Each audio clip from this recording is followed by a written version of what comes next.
एक लड़की है, उसका मैं सुप्रीम कोर्ट में केस लड़ रहा हूं, बेनजीर हिना नाम है। उसके पति ने चिट्ठी भेज दिया, एक चिट्ठी अप्रैल में भेज दिया, मैं तुम्हें तलाक हसन देता हूं, दूसरी चिट्ठी मई में भेजा, मैं तलाक हसन देता हूं, तीसरी बार चिट्ठी भी नहीं भेजा, 30 रुपए पोस्ट ऑफिस से लगता था वो भी बचा लिया, ईमेल कर दिया मैं तुम्हें तलाक हसन देता हूं, हो गया तलाक हसन।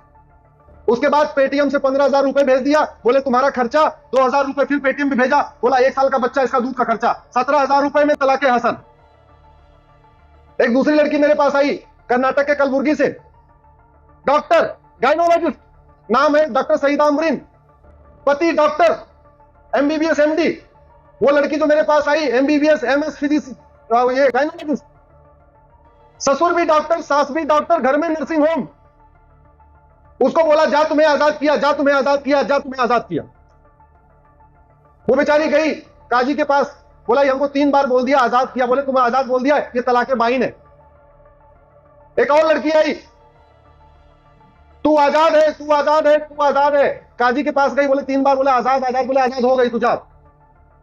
ये भारत में हो रहा है, उस भारत में हो रहा है जहां द्रौपदी के अपमान में महाभारत हो गया, उस भारत में हो रहा है जहां सीता के अपमान में इतना बड़ा युद्ध हो गया, उस भारत में एक केस अभी मुजफ्फरनगर में आया।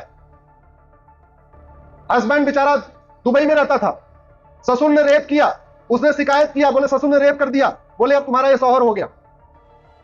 सोचो, जिसने रेप किया वो शौहर हो गया। बोला फिर मेरा हस्बैंड क्या हुआ, बोले वो तुम्हारा बेटा हो गया।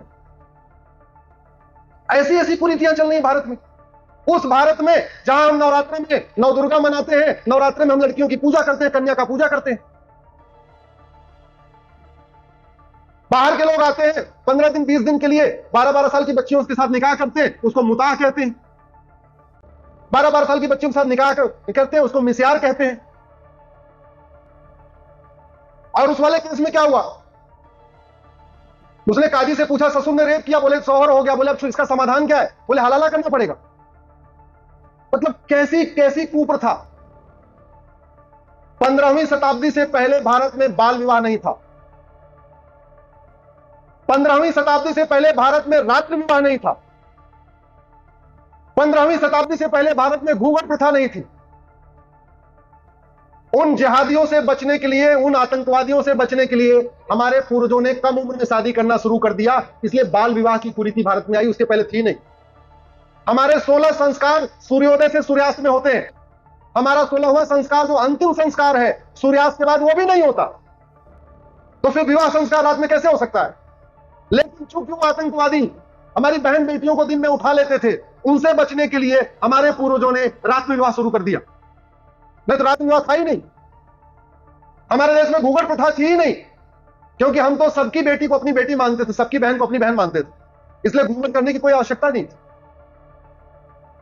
और आज भी आपको तमिलनाडु, आंध्रा, केरल, कर्नाटक में दिन में विवाह होता है, क्योंकि शिवाजी महाराज ने आक्रांताओं को उधर आगे बढ़ने नहीं दिया।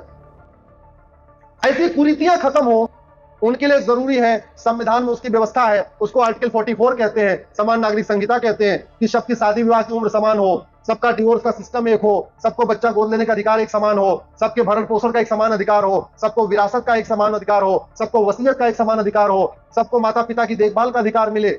इसके लिए लॉ कमीशन अपना काम कर रहा है। आप सब भी इसके लिए आवाज उठाइए कि एक भारत श्रेष्ठ भारत बनाने के लिए एक देश एक विधान लागू करना बहुत आवश्यक है। जब तक एक देश एक विधान नहीं होगा, तब तक एक भारत श्रेष्ठ भारत नहीं हो पाएगा। इसी के साथ मैं अपनी बात खत्म करता हूं।